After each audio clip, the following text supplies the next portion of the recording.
No DQ&A is your hookup. Holler if you hear me. That's right. Welcome everyone to No DQ&A video here on NoDQ.com. I am the owner, Aaron Rift. Thank you very much for checking out the show. I really appreciate the subscribers and I appreciate all the feedback and you guys checking it out. So thank you very much. Let's get right down to your questions via FormSpring. Do you think they will ever drop the comic gimmick with Santino since he does have an actual wrestling background? I really hope they do something different with Santino. Quite frankly, I've been sick and tired of his whole comedy gimmick for about 2 or 3 years now. It got old fast. I was watching the Greatest WWE Superstars of the 21st Century documentary, and I just thought it was ridiculous that they have Santino as one of the guys being interviewed to talk about the superstars. If you want credibility, why are you having this guy do the interviews with the unibrow on that? It's just so goofy. Yeah, I'd like to see something different with him. Maybe repackage him with a more serious character. Hey Aaron, what does WWE have to do to make the Intercontinental title legitimate again? It no longer seems like a stepping stone into main event status and is hardly defended at pay-per-views anymore. Well, for starters, why don't they have an Intercontinental match on pay-per-view? That would be nice. Maybe have a guy with the Intercontinental title win matches. There's so many things they could do. You know, back in the late 80s, early 90s, yeah, that's a period I grew up, so the Intercontinental title was almost as if not the same as the world title or more important than the world title. I remember, you know, looking forward to those matches because they would always be the best matches on the show.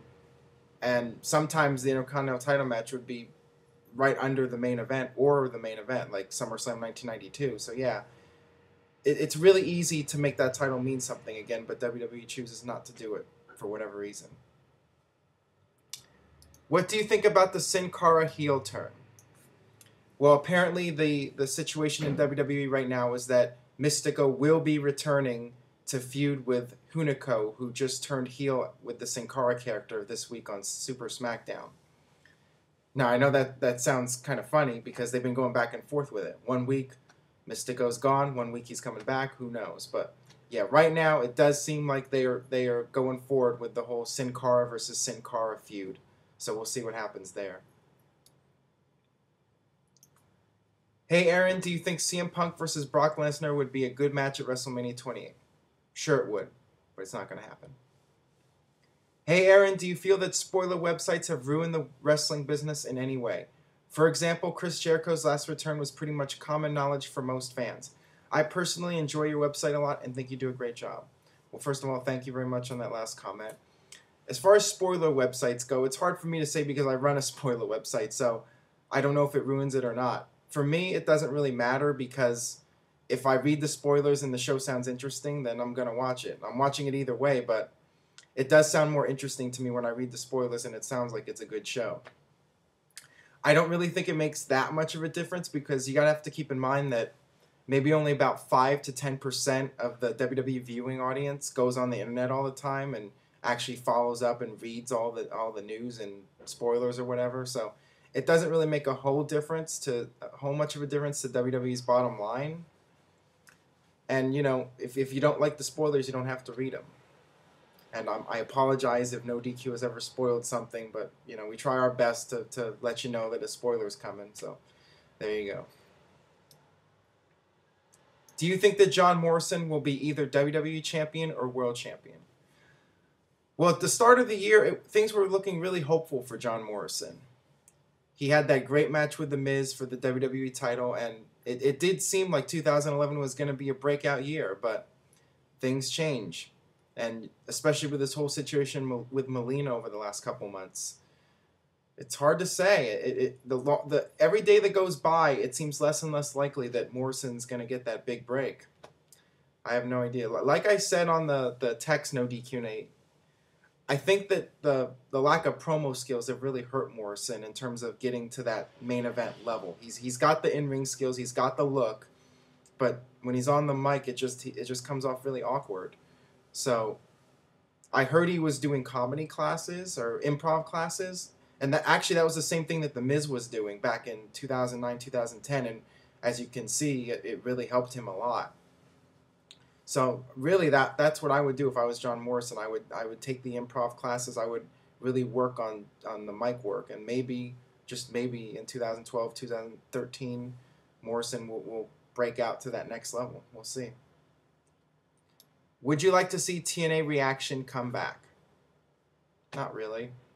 I mean, it was a nice idea, but I wasn't really a big fan of it. It's just another TV show. Just another hour of wrestling I have to watch. Yeah, so, I don't know. Should Eric Bischoff take Vince Russo's job on the creative team in TNA? No. No. If you're gonna replace Vince Russo, get somebody new. Get somebody with a fresh idea, fresh vision, whatever. No Eric Bischoff. Please no. Hey Aaron, with The Rock hosting WrestleMania 27, do you think that WrestleMania is going to start getting a host every year? Personally, I think that would suck. It's cool that The Rock hosted it, but I think it should be a one-time deal for WrestleMania.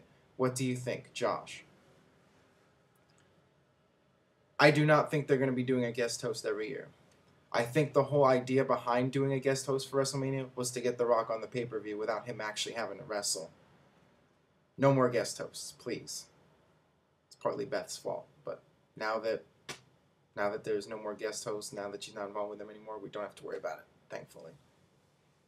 If you want to know more about that, you can message me on Facebook, facebook.com/AaronRift. I'll tell you the little story there. But anyways, that about does it for NoDQ&A video here on NoDQ.com. You can submit your questions at formspring.me/AaronRift. I apologize if I haven't gotten to your question. Right now my inbox is about at 850, so I still got a long ways to go. I'm really trying to pump out as many shows as possible, trying to increase the length of the shows a little bit, get some more questions out there. So yeah, I'm going to keep working on it. And subscribe to the YouTube channel, youtube.com/NoDQCAW, and leave a comment. Let me know what you think about the show. My question to you guys for this edition is, who do you think should face Undertaker at WrestleMania 28? Should it be Chris Jericho? Should it be CM Punk? Should it be Triple H? Should it be Mick Foley? Leave a comment. Let me know what you think. What is your reasoning behind it? And that about does it. We'll see you next time for NoDQ&A video here on NoDQ.com.